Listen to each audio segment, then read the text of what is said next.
We're live. Hello. So let me get my screen shared and let me get the link to folks here.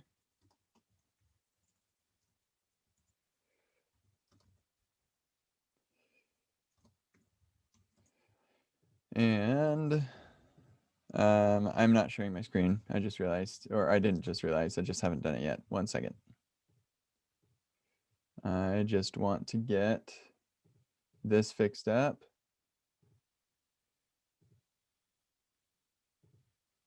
It's so frustrating that when I come to edit the live chat, they have the checkbox unchecked, but it's actually on. So I have to first check it and then save that and then uncheck it because they're not using state machines probably. Okay, anyway, I'm ready to share my screen now and talk about what office hours is. So office hours is your opportunity to ask me any question that you want. I don't promise to answer any question that you ask, but I will do my best to answer good faith questions. And yeah, and we typically have a good time in here. So yeah, we just spend this hour. Anybody who's in the Zoom gets preferential treatment. So if you have a question, then the best way to get an answer is in the Zoom. But we often run out of questions. And in that case, I bring out Discord and I'll answer any questions that are in here. And yeah, I think that the most recent question, we took care of that. Maybe there was, yeah, it's this one. So I'm going to make a copy of this to say this is where we're starting.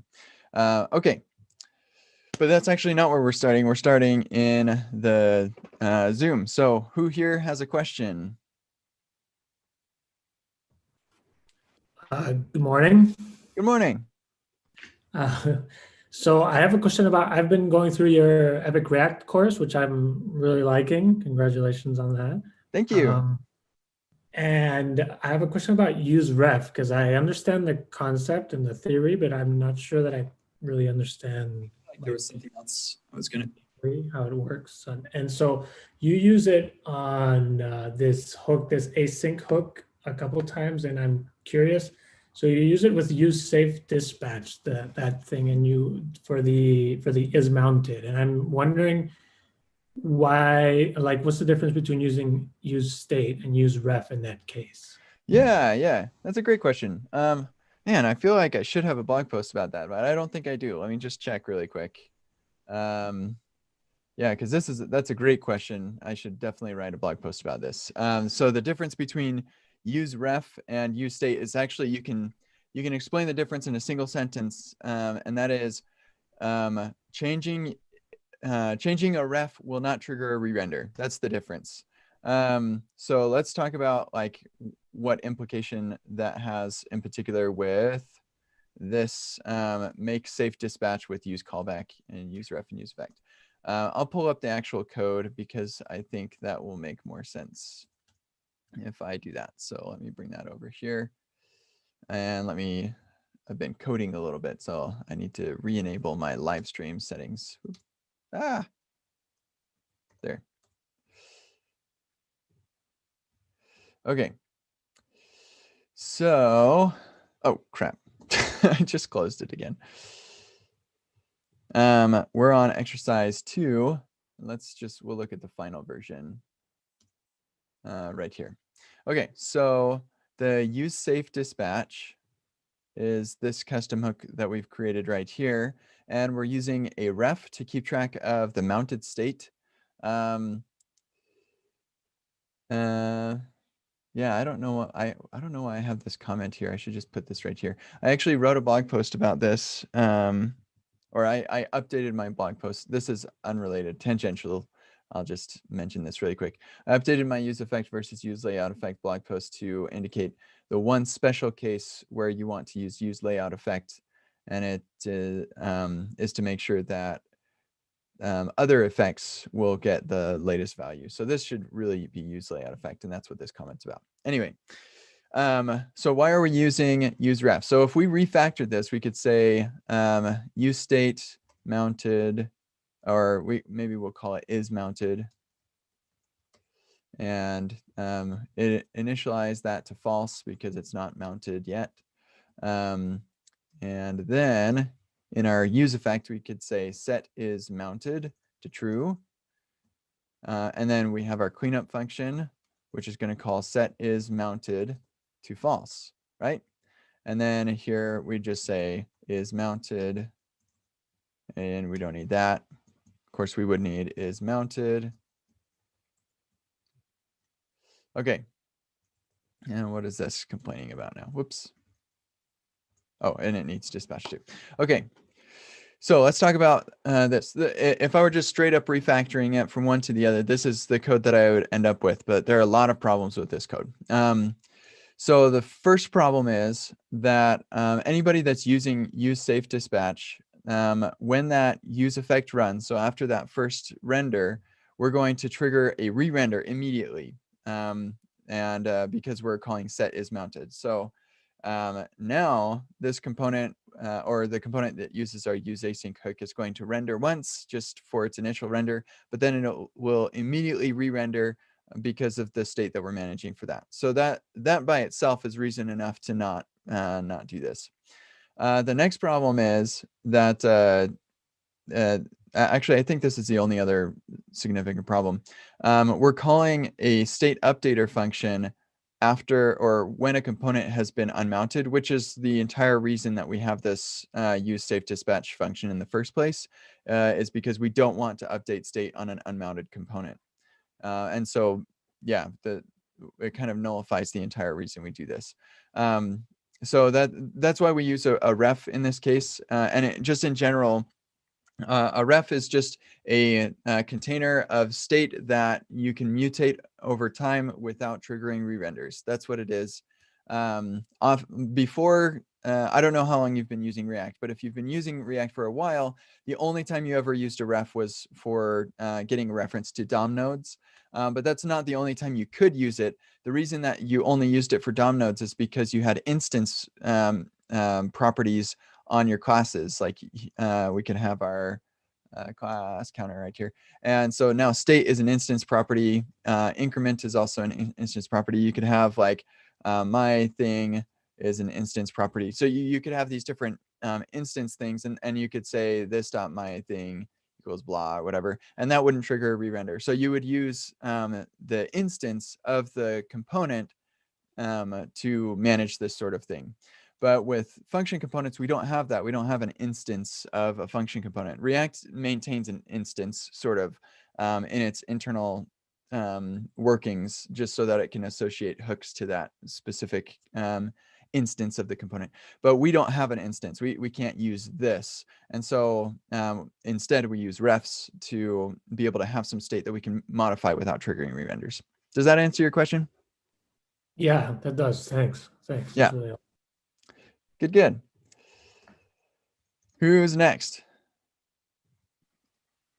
Hey Kat, it's Iago. So Hey, Iago. a callback to the last office hours. Oh yeah.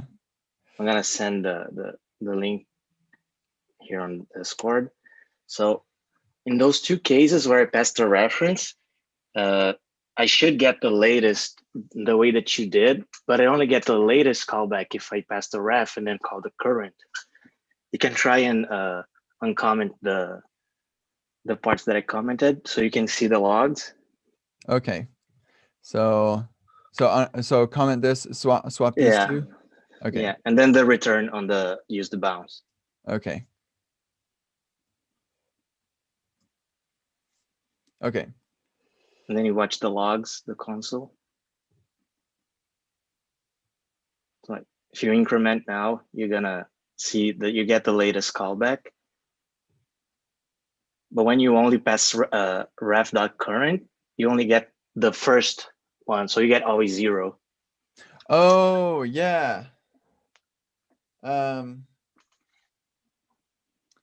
Yeah, that makes sense, because we're not calling into this every single every render, so we're not going to get we're only going to be passing in the current value at the time that this use memo is called. rather than passing a value that will maintain or keep track of what the current value is. So yes, you're right. No, that's interesting though. Let's see. Yeah, So but aren't the functions reference types? So shouldn't I get the current callback, even though I'm passing callback ref.current on the case that you said? Yeah. So wait, sorry. Your question is, why is this not working? Yeah. Yeah. So let me think how to explain this. So let's take it back and we'll follow through the code of what's happening here. Okay. So, or wait, no, sorry, going back. No, this is the one that doesn't work. Here we go. So let's. Oh, I just forked it. Sorry, hold on a second. Now the interesting thing to me. Oh yeah, count is 0. Hold on a second. Let me figure out what's going on. Where's this log happening? Right here. Okay. Oh, right. Gotcha. Okay. So we're not witnessing any problem with the actual application. The only situation where you would witness a problem is if instead of accepting args, maybe this was increment count or something. Let's do that. Increment count. And this we'll call set count with count plus or actually we can take the previous count and then we'd say previous count plus the step. Okay, this is the point where you're like, maybe we should use a reducer because our state update depends on some other state, and that's the moment where you're like, maybe we should probably use a reducer. I've actually got a blog post about this. I'll share. Man, I've got a lot of reducer stuff. Yeah, here we go. This one. Let me get that in Discord really quick. It's only sort of related to what we're talking about. Okay, so then we're gonna pass increment count here. Let's get rid of this. I just want to change it so we actually see the bug that we're going to be doing here. So this is going to be debounced increment. And we'll just get rid of this. We know that it's stable. It's fine.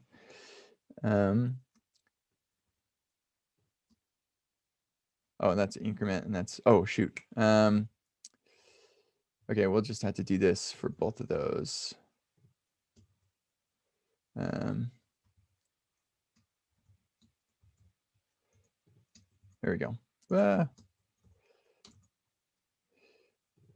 Okay, so we've got our debounced increment and our debounced decrement. And those are kind of on the wrong side. I do the same thing. I always do increment first, but it actually doesn't make any sense to do it that way. Okay, so there we go. So now if I decrement, or here, let's increment. Oh, wait. Yeah. Man, the only way to oh, wait, no. We just changed a step. It should increment by 4 now, but it only increments by 1. That's the bug. Okay, we found it. We found the bug. This is the bug.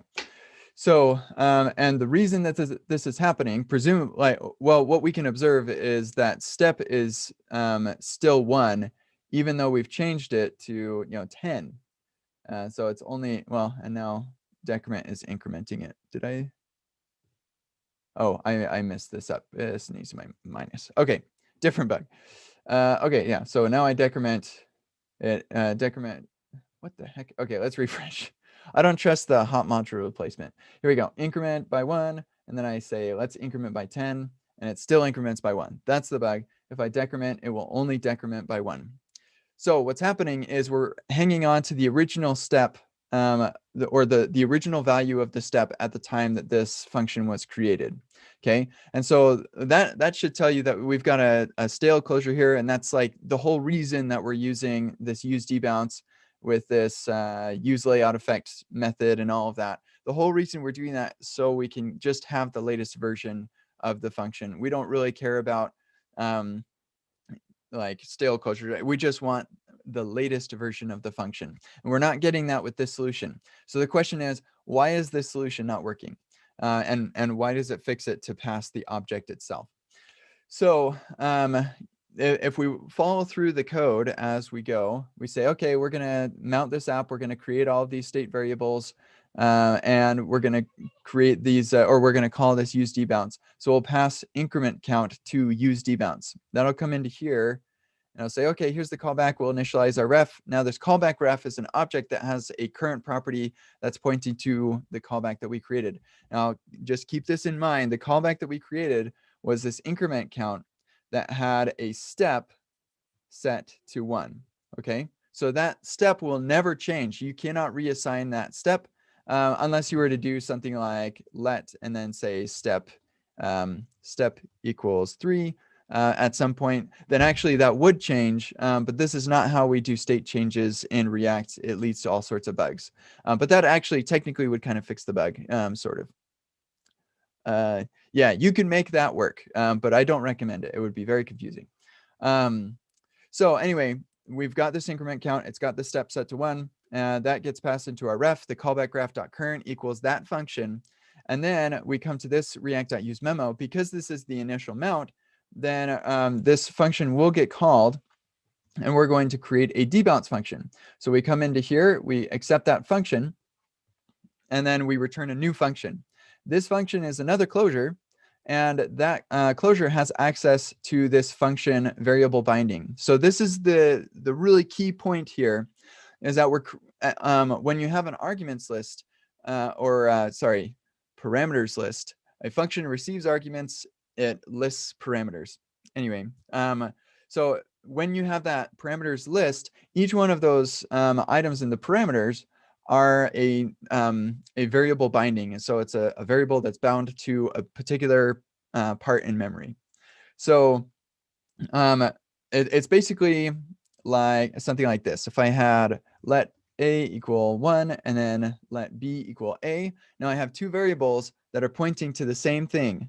And then I say, what the heck? And then I say a equals 2. Now what's the value of b? No, b is still the value of 1. So they were pointing in the same place. But when I said a, you're now equal to 2, now a goes, oh, okay, I'm going to go over here. So this is a really important thing to know about just how JavaScript works, is how these variable bindings, they may point to the same thing at one point, but if one of them ever changes, then like they don't both change together. Okay, they don't track each other's changes. So what we're doing here is we're passing this function at this point in time. And remember, this function this time is going to be pointing to the step that was set to 1.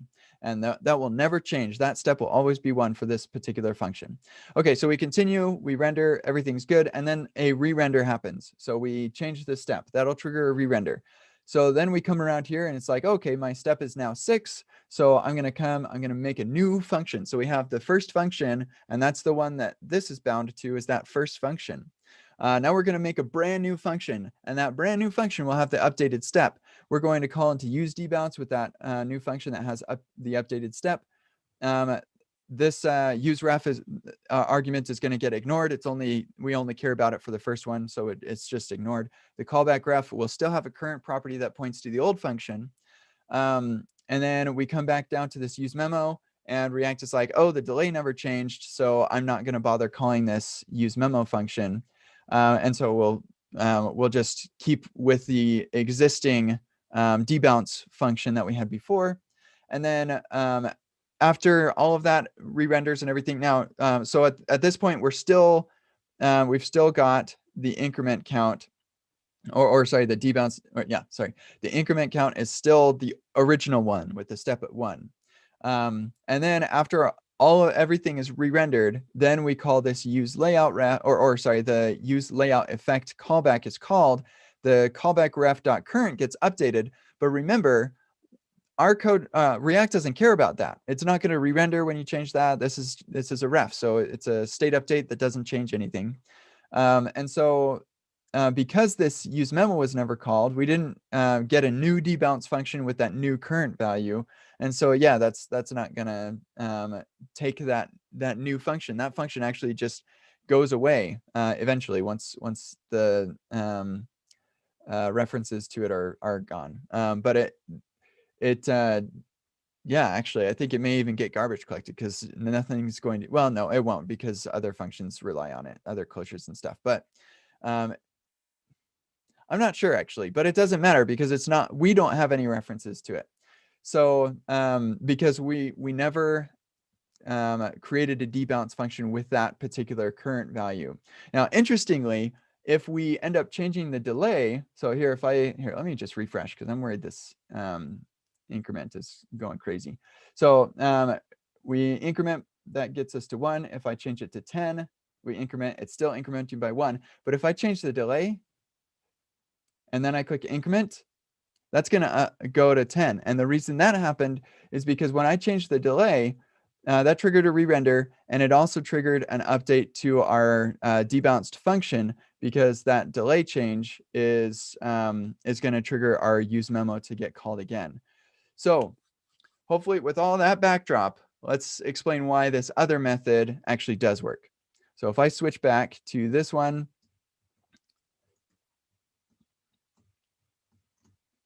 and we go with that, that solution, what happens this time is we're passing an object. And that object, because of the way that React works, every time you call useRef, you're always going to get the same object for the entire lifetime of the component.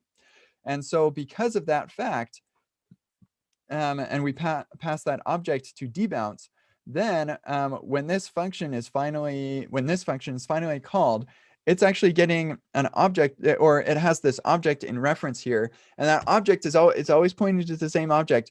It has a current property on it, and when we say, hey, current, you now equal this, or you now equal this, that object will always have a reference to the same thing. And so wherever that one's pointing, it doesn't matter. The object still has a reference to that. Dan Abramoff has a great blog post about this in his Just JavaScript series that you could take a look at. Justjavascript.com. This is a great series for folks. Yeah, and there's one of the blog posts in there has a great post that talks about pointers and stuff like that.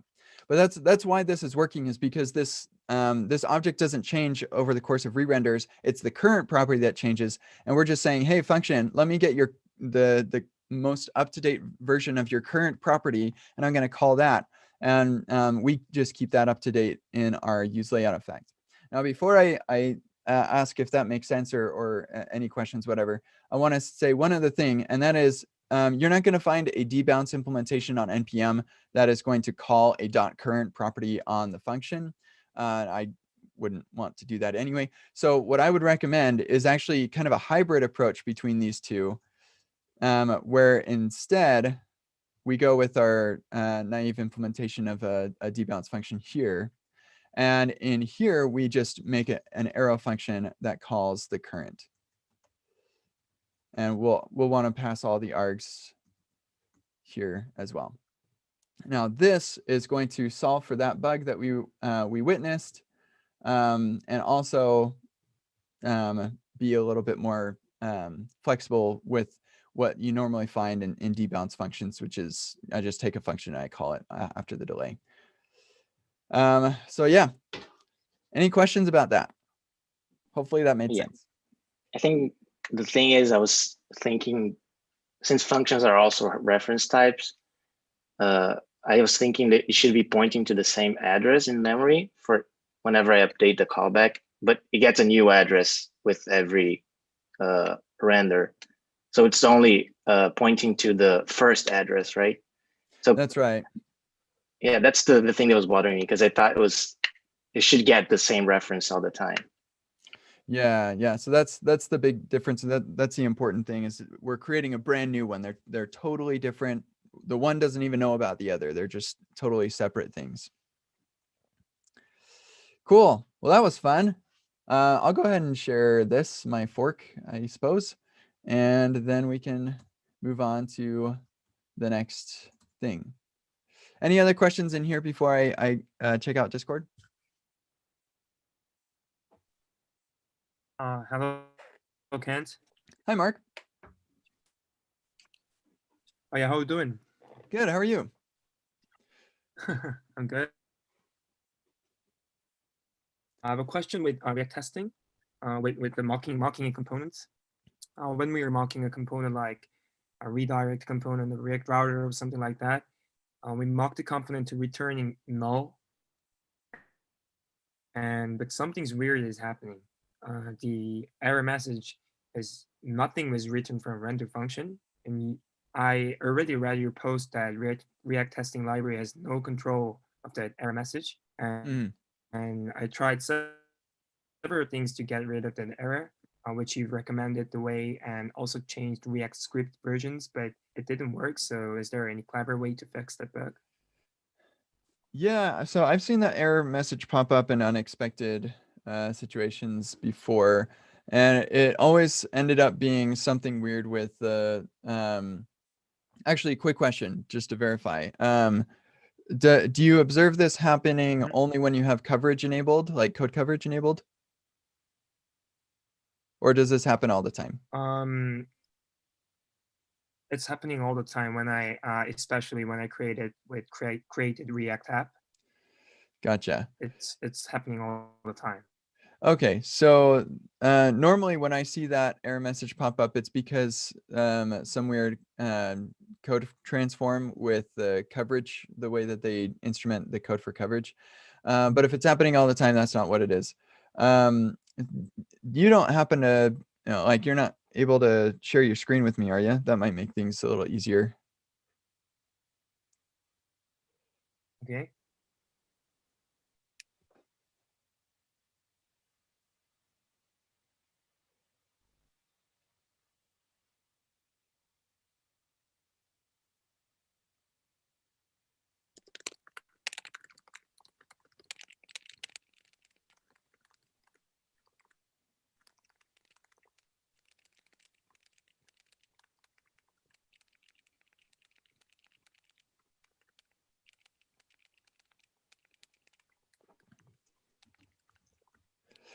Are you getting that set up, Mark? I'm sorry. Are you trying to share your screen with me? Wait a second, please. Yeah, okay. Well, while we wait, I'm going to answer Ricardo's question here really quick because this is a quickie. So here's how you implement a force re-render.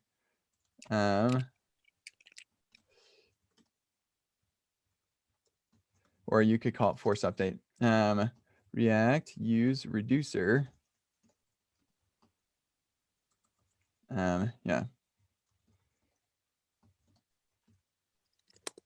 I think I may have gotten added an extra. That's it. Oh, and actually, nope, that's not it. There we go.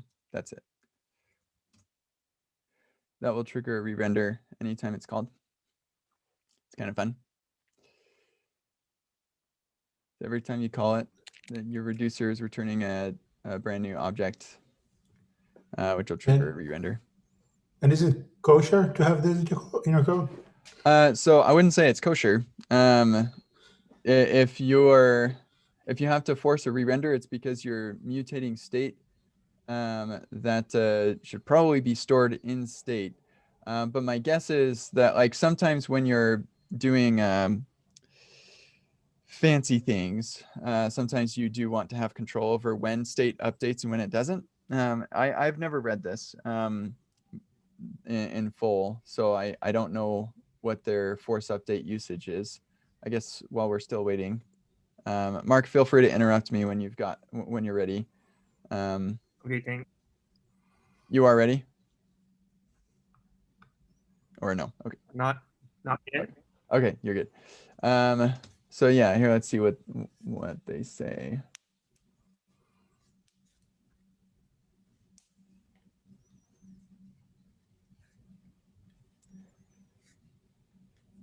I see. So they, that's interesting. Yeah, basically what they are trying to do is whenever there's a pop state on the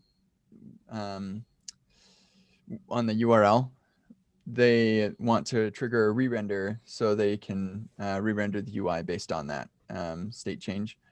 I think the more normal way to do this would be probably to put the location path name in state, and then in here it would say this dot set state path name, window location path name.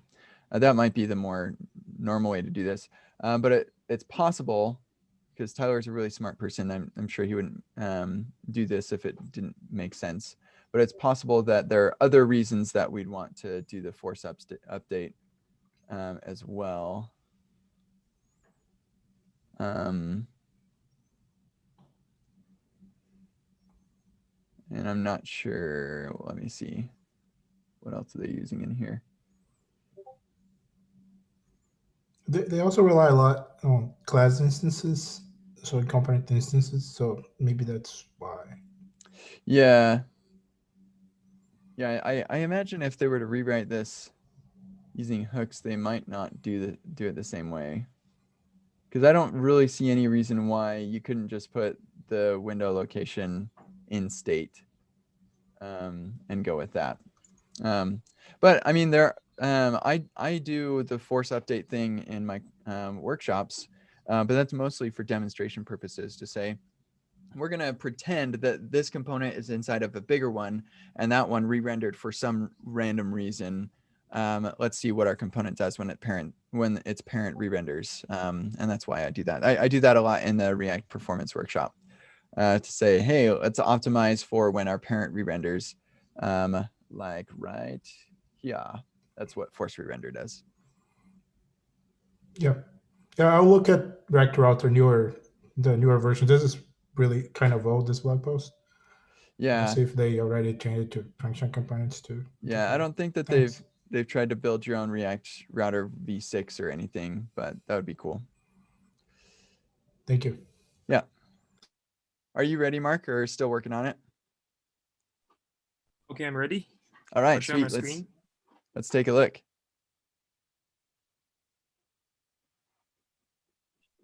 Here's the message that I cannot share the screen. Oh, you can't share your screen? Yeah, that's right. Oh. While other participants sharing the screen, I cannot share the screen. Oh, my bad. There we go. Sorry. Thanks, Ken. Sometimes I forget I'm sharing Do my you screen. see the screen? Yes, I can.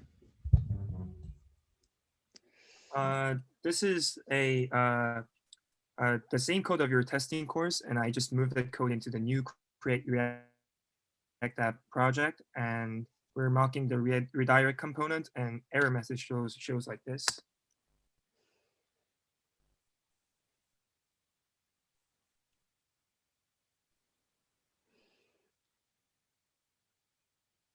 Okay.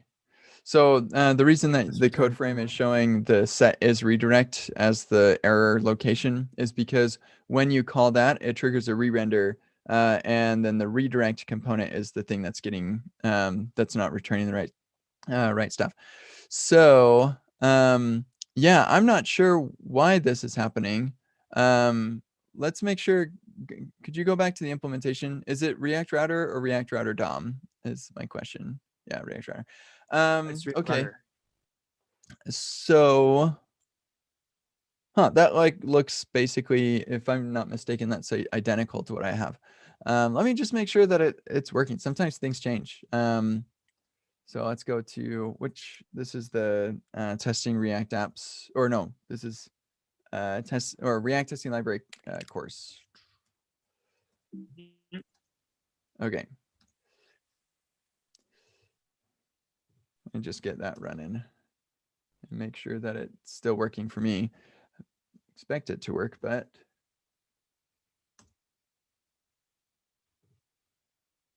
oh no, that's the wrong one. We're looking for testing vector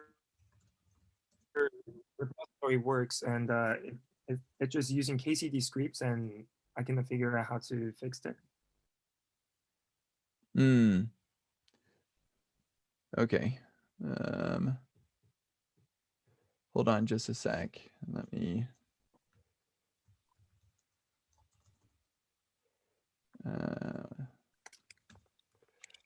okay, so it is working for me. I don't expect that KCD scripts is doing anything significantly different from what what React scripts is doing as far as the configuring of Jest. But you could, I mean, you could just install KCD scripts and try it and see what happens. Yeah, then it would be a matter of figuring out what the config differences are and seeing. Yeah, dang, I'm not sure. This really seems like this would be a React scripts bug, though. Yeah, the Also, only I changed the React scripts and this is my mistake. React scripts versions. I've already changed the React scripts versions, but it won't work. And yeah, like I said, the only time I've ever seen this error is when I had mocking enabled. So I don't have any further explanation for why this could be happening. If I could reproduce it on my machine, then I might be able to dive in and do a little bit of debugging. And I can give you a resource to debug in like, so you can step through with Create React App. I've actually got a YouTube video to show how to do that. It's kind of interesting. very good. Let me see if I can find it. And if you figure it out, then we'd love to hear what it was. See. Sure. Let me find. Yeah, here we go. Debug tests in Create React App. And let me send that in Discord. And I had the timestamp on it. We don't want that. There we go. Yeah, so see if you can get that figured out. And if you can't, then make a reproduction or push this up somewhere. And next office hours, maybe I can dive in and do a little debugging myself. Okay, I appreciate for your help. I try again and share my results. Yeah, good luck. Anyone else in here want to or have any questions?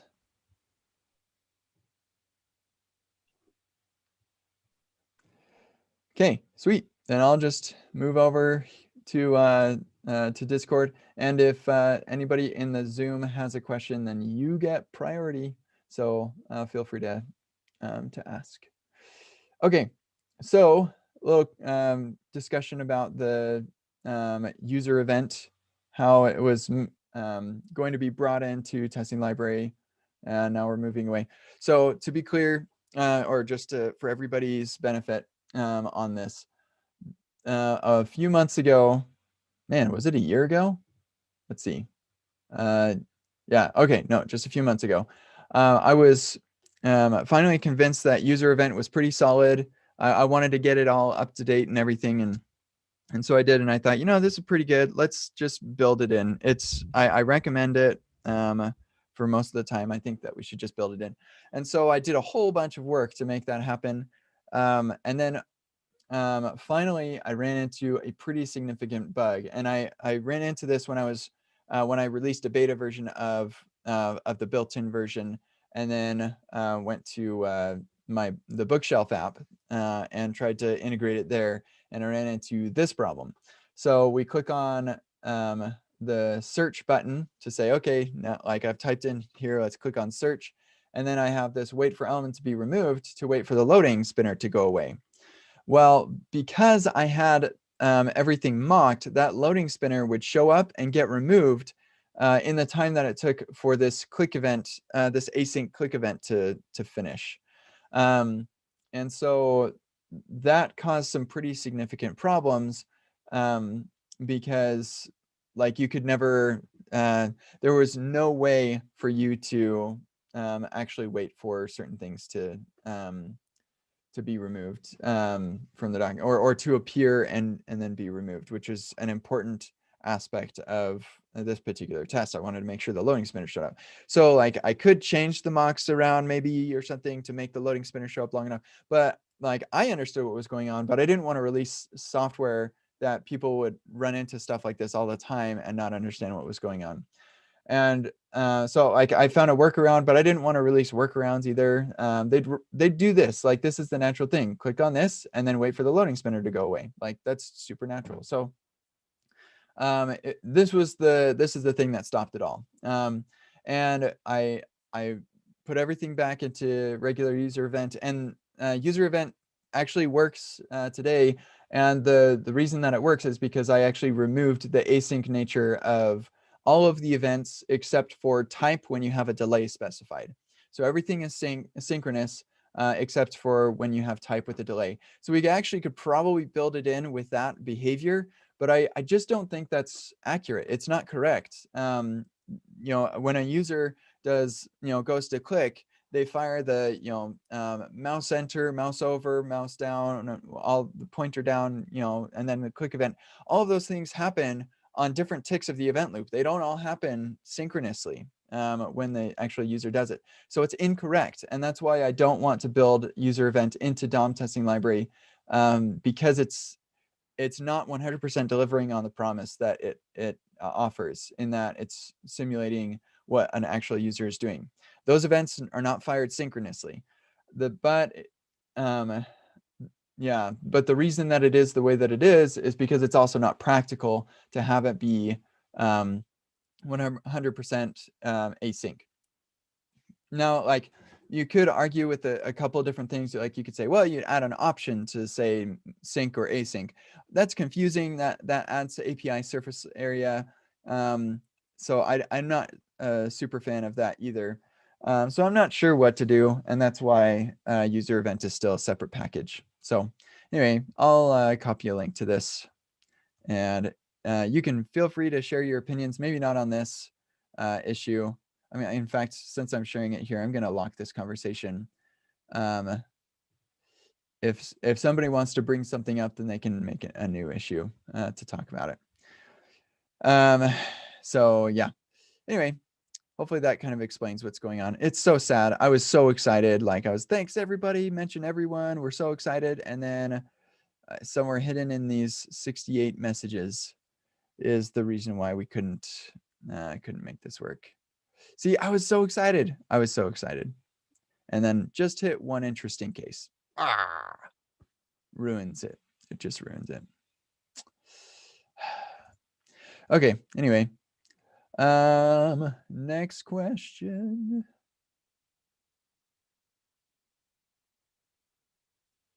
Yep, we talked about that. Welcome, Ismail. I'm not sure if that's how you, Ismail. I'm not sure how to say your name. Sorry. You can feel free to correct me. I like to say people's names right.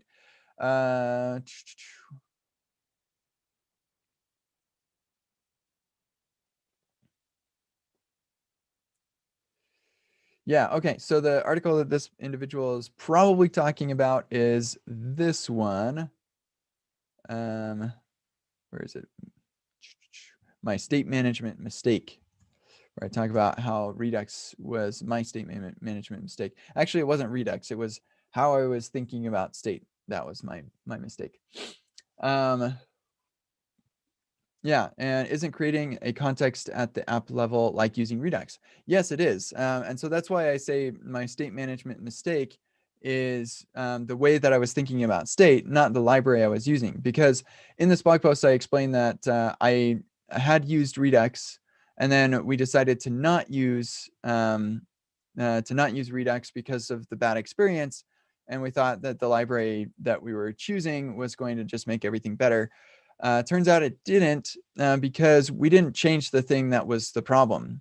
Redux wasn't the problem. It was the way that we were thinking about state.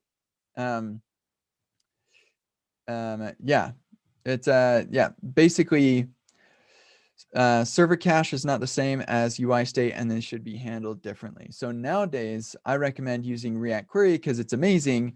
And it allows me to just put all of my server cache in one place, and I can manage my state separately. And once you make that separation, you have so little state left that there's no real benefit to a big abstraction. So yeah, I just use regular React state. Now, some people like different abstractions for things, like Zustand seems like a really interesting one. But yeah, I don't know. The thing is that I'm using Remix, and I haven't needed. I'm building like a real app and stuff. I haven't needed to use state at all, and especially with like the upcoming form component that they're building. I'm pretty sure you can get a really long way without needing to use state or use effect, and make like a totally interactive, great application. It's amazing. And like, it's crazy. It's awesome. So anyway, you the mistake that I made was I wasn't separating server cache from UI state. I wasn't managing it in a special way. And so I just mixed it all up, and it made things really complicated.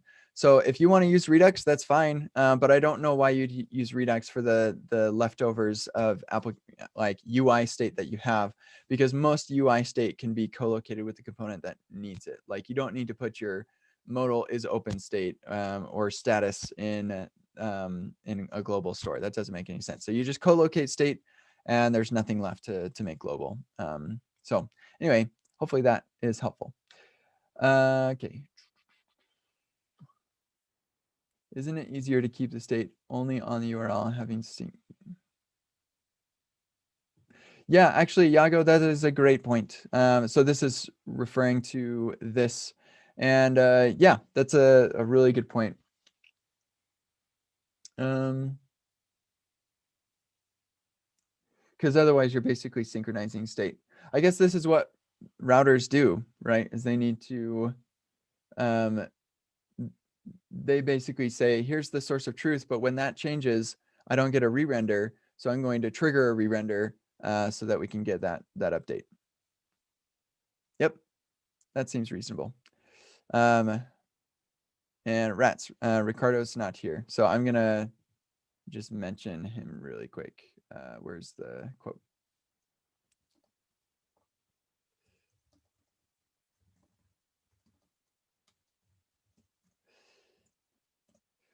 Okay.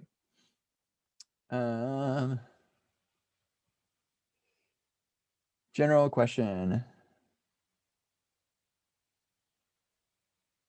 Yeah, React projects, I don't see RxJS in React projects ever either. I'm not experienced enough with RxJS to be able to address this question, but I've never like I've used RxJS once and I just didn't get it at all, so I've stayed away. It's everybody needs to decide on what they will and will not invest their time into, and I expressly decided I'm not going to invest time into RxJS. Not because I don't think it's a good idea, but because there's only so much time you can dedicate to these things. So yeah, I can't really answer why, but my thought is I haven't felt the pains that RxJS is intended to solve. And maybe I have, and I just don't know it, but I don't know. I feel like React covers my bases for me just fine. I do know that there are people who use RxJS. Anytime I see some RxJS code, I'm just like, I don't get this. So that is, yeah, that's a big thing from me. Yeah, I don't know.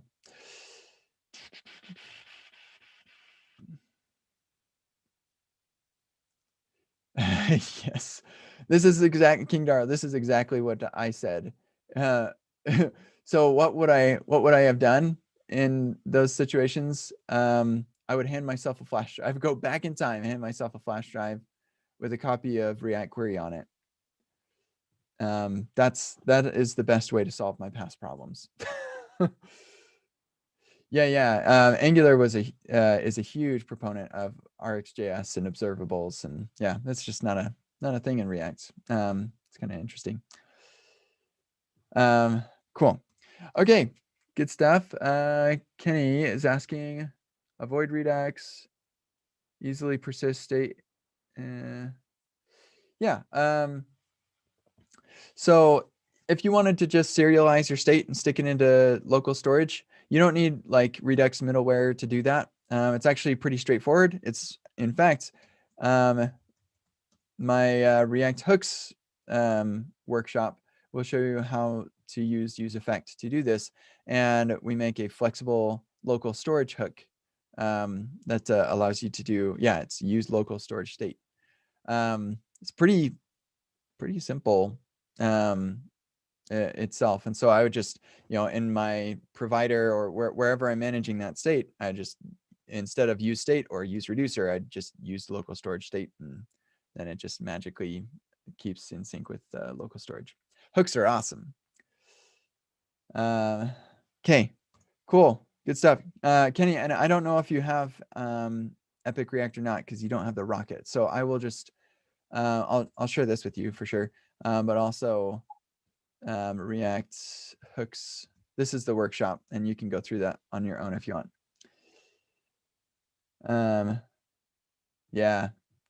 Yeah, see, that's just kind of an interesting thing. Okay, so that looks like that's all the questions. We've got 8 minutes left, so I'm happy to hang out for just a second if anybody has last minute things, but otherwise I will just ship off. One more question. Okay, I'll wait for the screenshot.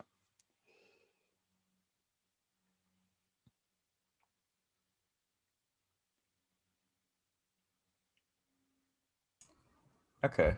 Can you hear me? Yep. Okay, so I have this component. It's like a chat box component. You like enter a message and you send it. So like everything in this component is related to that chat box component, like the message count and the send button and the input, except for that one participant text in the bottom left. So my mild concern is I had to like add an extra prop that I just called footer content to like show that there. And the only reason is because it has to like be in the layout of this component. And it feels weird to me because that's not really like, it feels like a hack to like sort of like shove it in there. And the chat box component shouldn't really know about the number of participants. So I'm not sure if that was really like the right way to go or. Yeah. Well, so could anything else ever be in the footer? Ideally, no. Like all that prop is there. It's just to like put some arbitrary content where that one participant text is. It is That's the coming chat from the box, parent. does the chat box ever not have the participant? Like, is that participant thing always there? It's always there, yeah. Yeah. So I can understand why you feel the way that you do, that you're like, the participant thing is not that's not state within the chat box. It doesn't really, like, that's not what the chat box is. It has nothing to, but if there's never a situation where the chat box doesn't have a participant, then I'd say why not? Like, in fact, like, why does the chat box not just embrace the fact that it actually needs to have that participant stuff and just use the hook that gets the number of participants itself? So you mean I should not make it like a JSX slot prop and like put the state inside the chat box, or? Yeah.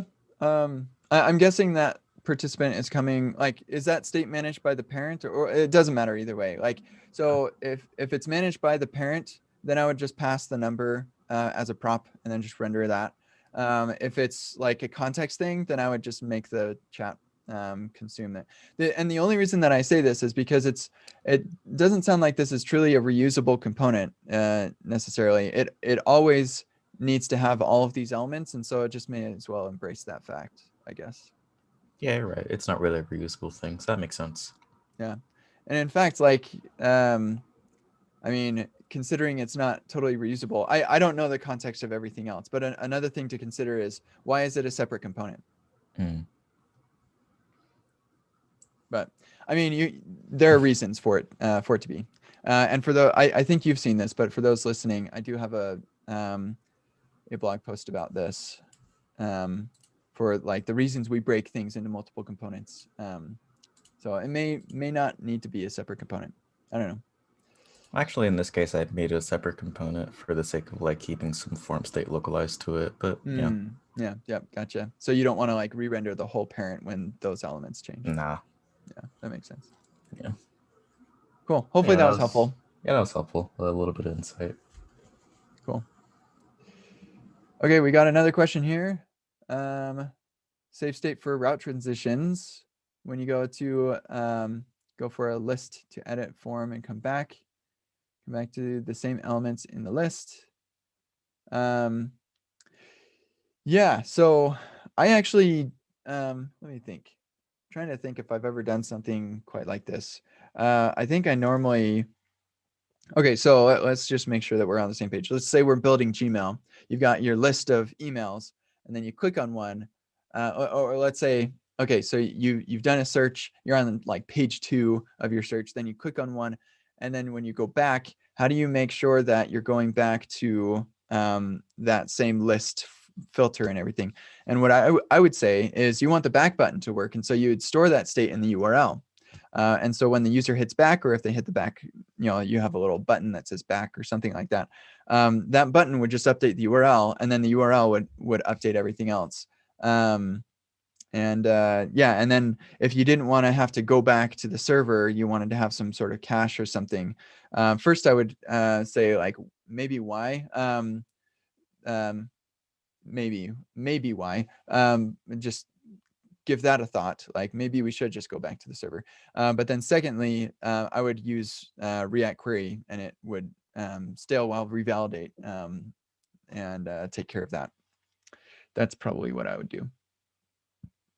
As far as like global related UI state, just remember UI state and server cache are different. So yeah, like if it's really a filter thing, then the filter state should probably be in the URL. If it's not, then you could put it into context, and yeah, and that should just work. There'd be no reason for it to get cleared just by going to an item, unless somebody is clearing that on that route transition or something. So I don't know. Those are a couple of things to think about. Keep it in the URL. If you can't keep it in the URL, or you don't want to or something, then put it in context.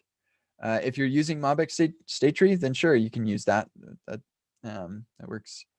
But I think that React Router, when you navigate, you can send some state. I don't know how that works. I've never actually used that before.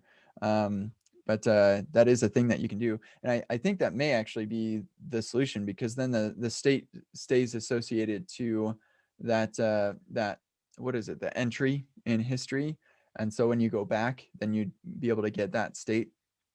So that may be even better. If you don't want it in the URL, you might be able to do that. So yeah, good luck. Okay, cool. That was fun. Thanks, friends. Look forward to office hours on Thursday. And yeah, I'll see you all around.